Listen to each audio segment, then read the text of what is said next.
Indiana Jones and the Dial of Destiny is in the theaters this weekend, guys. And did you go out and see it? Well, according to the box office mojo, apparently a lot of you did not. 82 million domestically, 70 internationally, and that's sort of okay. Maybe, no, yes. Indiana Jones 5 was an anticipated film for a lot of people because it was directed by James Mangold, and was going to see the return of Harrison Ford as Indiana Jones 5, and it was going to be a proper send-off. That was the bill of sale that they were trying to give to us, right? It was going to be a good, proper send-off for this character. Harrison Ford coming back for this. The synopsis there is kind of a laughable joke. Archaeologist Indiana Jones races against time to retrieve a legendary artifact that can change the course of history. And it sees a newcomer, Phoebe Waller-Bridge, as Helena in this. Antonio Banderas is in this, and Sala is back in this, and Boyd Holbrook plays our villain in this. One of the villains, Boyd Holbrook. We saw him as one of the villains in the Sandman series. This was not a big role for him. He didn't have a whole lot of talking, but he was trying to do something with the character.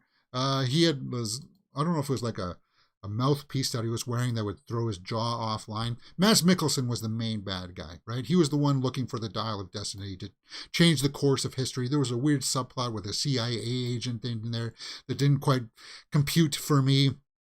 Was it okay seeing Harrison Ford back in this role? Yeah, but it was kind of like, do we really need this movie? And the criticisms about Phoebe Waller-Bridge. Let's talk about that right now. Because the main one is that she's not a likable character. And if I were to try to disagree with that, I can't. I don't know what her character, like they were trying to show an arc maybe there, that she was going to be considerate towards the end. But she's, not all that likable. She takes things. She runs away from help, and it's kind of like, am I supposed to be on board rooting for this person? And I agree with the sentiments out there that, yeah, the runtime is a serious issue. The runtime of this movie is the killer of it all, and it should not be this long.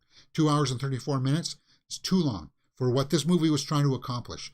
A lot of it has to do with that opening sequence.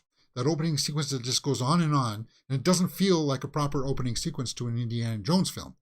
I know that they have like an opening sequence that gets you charged and pumped, but this one just keeps on going on and on. And it's like, is this just going to be the entire movie?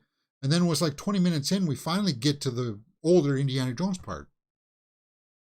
And I wish they would have just kept a de-aged version of Indiana Jones and just kept it back in the time. Show us a story from back then. The de-aging in this, it looked fine. Some people have said that it was the best de-aging that they've seen. I wouldn't go that far, but it's getting there. And a lot of that had to do with because they were actually using Harrison Ford footage to de-age him. Using like an actual video footage of him to get the color of his skin and everything proper, but it's minor. That isn't and shouldn't be the focus of your drawing you into the movie. Is it better than Kingdom of Crystal Skull? Yes. Is it better than the first three? No. As I said, there was something about it that just didn't feel like an Indiana Jones thing. I liked they had nods to like his father and stuff. We talked about Mutt in this, but by the end of it, I was kind of like, you guys missed a really golden opportunity here, man. You did. And I don't think that this is a movie that should have gotten made. I would have read the script to this and said, no, we don't need this. And I'll tell you why. Because while we focus in on Phoebe Waller-Bridge's character here, because she takes something from Indiana Jones and he's got to go find her and say, no, you can't have this. okay, fine, have her character be like that, but you you had so many opportunities that you should have had Short Round in this. If Short Round was in this, it wouldn't have made the movie better. It would have changed the course of the movie, and it would have like one last big journey with him and Indy. That would have been a crowd pleaser. That would have been a crowd pleaser, and this was not a crowd pleaser. I went to see this Thursday night, opening night, and there were 15 people in the theater. 15. I don't know if it was just the fallout of Kingdom of the Crystal Skull, lack of good marketing. There was no buzz, and we talked about this last week on our movie news. That I wasn't feeling any buzz about this, guys. There's nobody talking about this. It was kind of like, there was a few of us movie fans like to go out and see it, but I was kind of like, this movie's going to come and it's going to go. And it's going to go with box office failure. 152 million opening weekend with a budget of 295. Yeah, they're not recouping that back.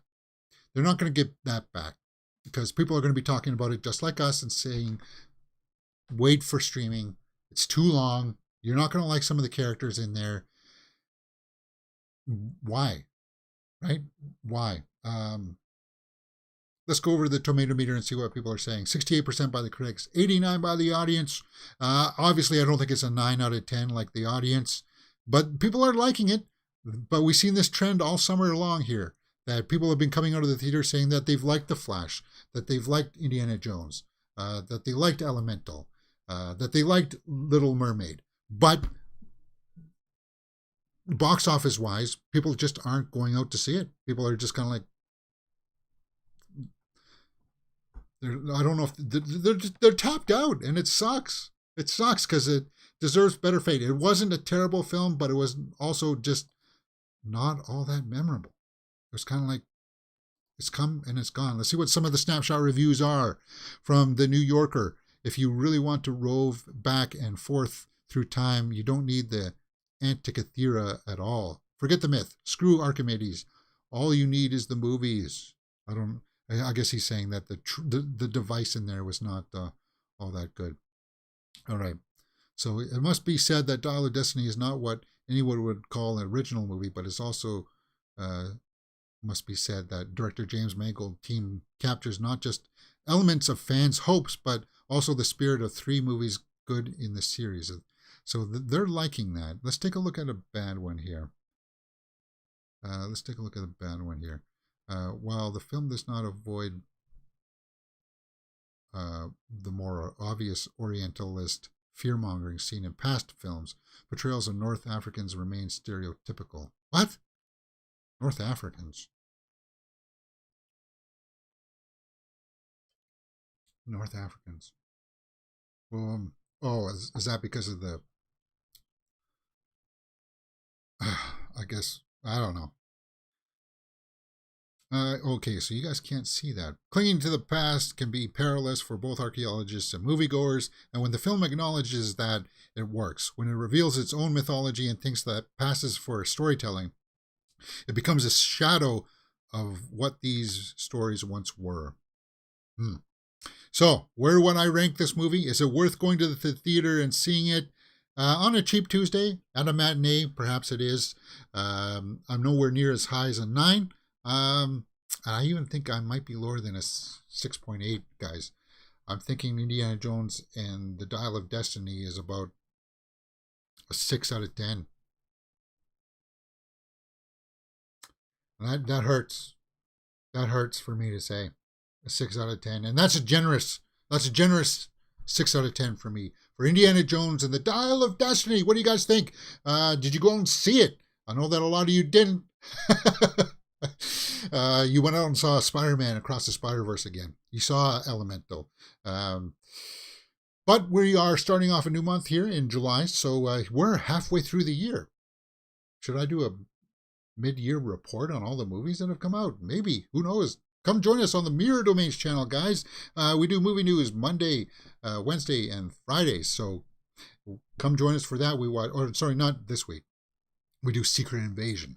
We do Secret Invasion watch-alongs, right? We do full movie watch-alongs for things like Black Widow, Extraction 2, Secret Invasion series, and we have my movie reviews for Asteroid City and No Hard Feelings up there. We do Grumpy Man Reacts. So I'll put up a poll soon for July's Grumpy Man Reacts.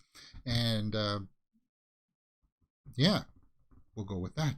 Guys, if you like what you've seen, hit that thumbs up button, subscribe, and I'll see you next time on Mirror Domains.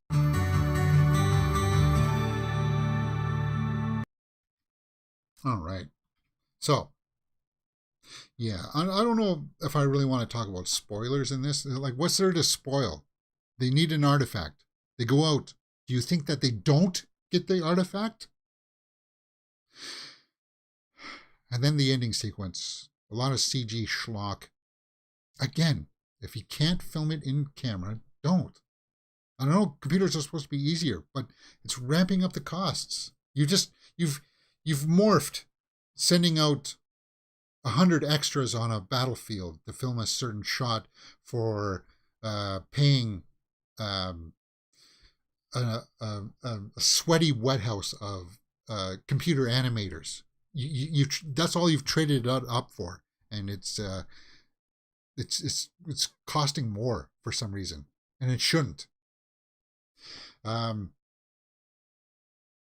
Yeah.